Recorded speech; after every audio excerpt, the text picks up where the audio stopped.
Maxine Waters is reeling from the news that a special vote didn't go her way last night. After Maxine's good friend Governor Jerry Brown turned the entire state of California into a sanctuary state, there has been a backlash by a growing number of President Donald Trump supporters. That culminated as Trump supporters clashed with the leftist illegal alien groups outside a city council meeting after a nasty surprise had just been delivered.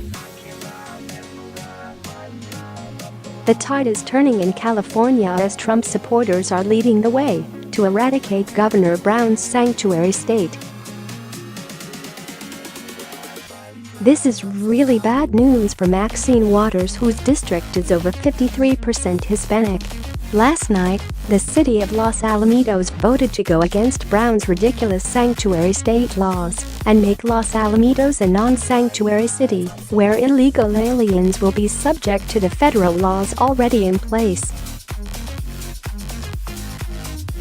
Los Alamitos is 20 miles south of Maxine Waters' district, and it's looking like the legal Hispanic residents are out to stop this sanctuary state madness. "This is our way of going on record saying we're going to comply with the U.S. Constitution," said City Councilman Warren Kusamoto, whose proposed ordinance seeking to opt out of the new law passed 4-1 last night. California legislators are bullying local elected officials into violating our oath of office, he said Monday, according to the Oak Register. Outside the city council meeting were Trump supporters, wearing number MAGA hats and chanting USA and build the wall.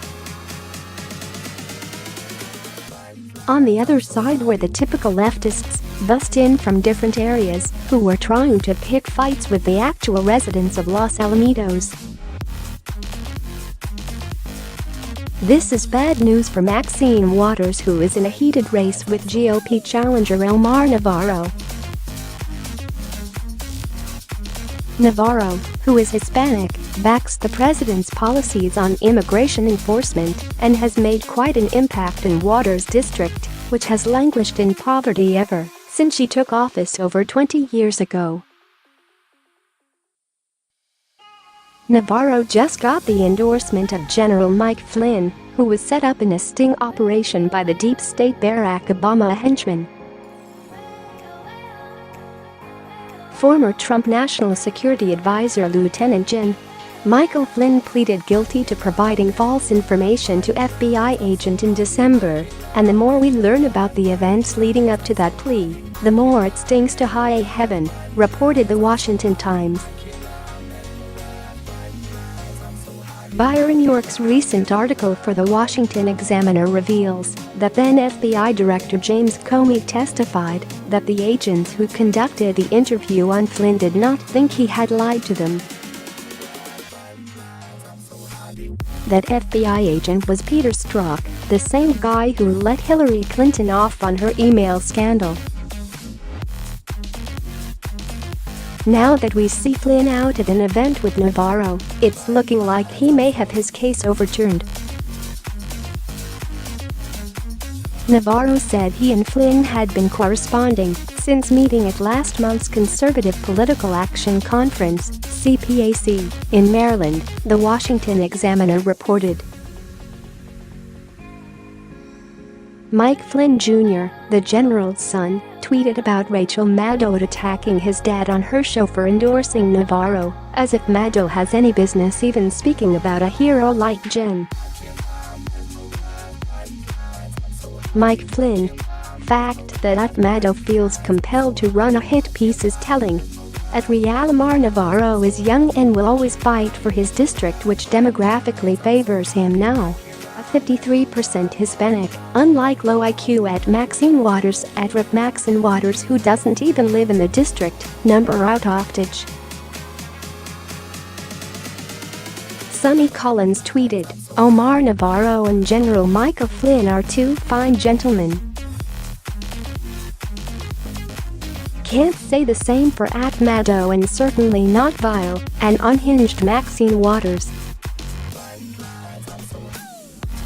The 43rd District of California deserve better than Maxine. Vote Navarro. Tucker Carlson leveled Mad Maxine, reminding people she doesn't live in her own district. Instead, she is living in a mansion in a white neighborhood. The district Waters actually represents in Congress has the second highest percentage of African American residents in the state of California, Carlson pointed out. But, as Carlson furthered, the neighborhood where Waters actually lives is just 6% black, or as she might put it herself, if she didn't live there, it's segregated, like 1950s level segregated. Carlson also made sure to mention it's really rich as well. So how did Maxine Waters pull off a housing coup like that?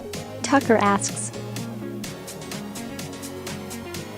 Well, she refuses to live in high-crime areas, which is why she is called the poverty pimp, and a big part of the problem in her district is gangs and crimes committed by illegal aliens.